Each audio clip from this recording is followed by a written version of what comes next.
नमस्कार, मैं Devki Meena, assistant professor SPC government college Ajmer.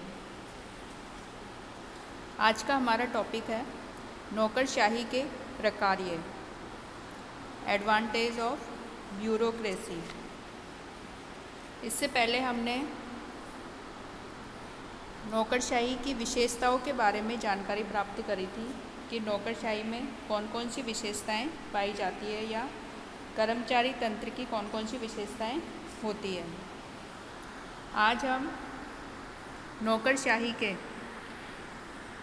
जो प्रकार्य है या उसके जो सामाजिक और आर्थिक परिणाम हैं उनके बारे में जानकारी प्राप्त करेंगे। तो सबसे पहला जो लाभ है या प्रकार्य है नौकरशाही का वो है कार्य में विशेषीकरण। यानी कि नौकरशाही संगठन में जो कार्य किए जाते हैं विभिन्न कर्मचारियों के द्वारा, अधिकारियों के द्वारा, उसमें विशेषीकरण पाया जाता है। यानी कि जो कार्य है वो विशेषज्ञों के द्वारा किए जाते हैं और व्यक्तियों के द्वारा जो कार्य किए जाते हैं वो अपने अपने कार्य में विशेषज्ञ होते हैं, जिसके फलस्वरूप उनके द्वारा निष्पक्ष रूप से कार्य किए जाते हैं और सफलतापूर्वक कार्य संपादन किया जाता है।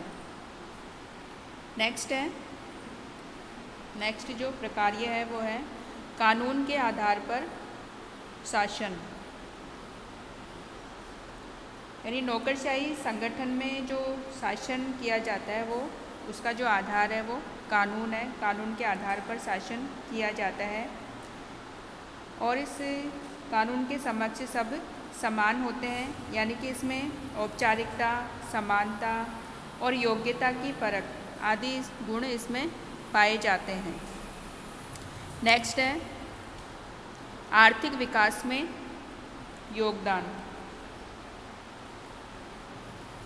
नौकरशाही जो व्यवस्था है वो आधुनिक समाज में आर्थिक विकास में योगदान देती है, क्योंकि ये जो व्यवस्था है वो प्रमुख रूप से विवेक तथा बुद्धि पर आधारित है।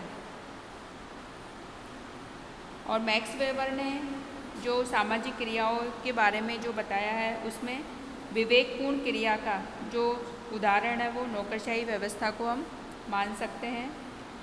और इसमें सभी कार्य नियमों के अंतर्गत कुशलतापूर्वक किए जाते हैं,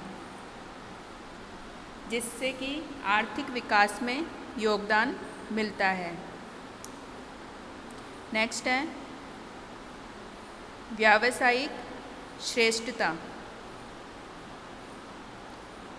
नौकरशाही का एक प्रकार यह है कि इसके द्वारा किसी भी व्यावसायिक संगठन से संबंधित श्रेष्ठता को प्राप्त करने में मदद मिलती है, क्योंकि आधुनिक युग में जो बड़े बड़े उद्योग धंधे स्थापित हो रहे हैं उनके संचालन में नौकरशाही को काम में लिया जाता है। और हम कह सकते हैं कि जो पूंजीवाद है वर्तमान समय में, पूंजीवाद और नौकरशाही में घनिष्ठ रूप से एक दूसरे से ये घनिष्ठ रूप से संबंधित है। और पूंजीवाद के विकास में नौकरशाही ने योगदान दिया है और बड़े बड़े उद्योग धंधों के संचालन में नौकरशाही को काम में लिया जाता है और इसी के द्वारा उद्योग धंधों का जो शासन है, उनकी जो व्यवस्था है, उसका संचालन किया जाता है। नेक्स्ट है तकनीकी दृष्टि से श्रेष्ठ।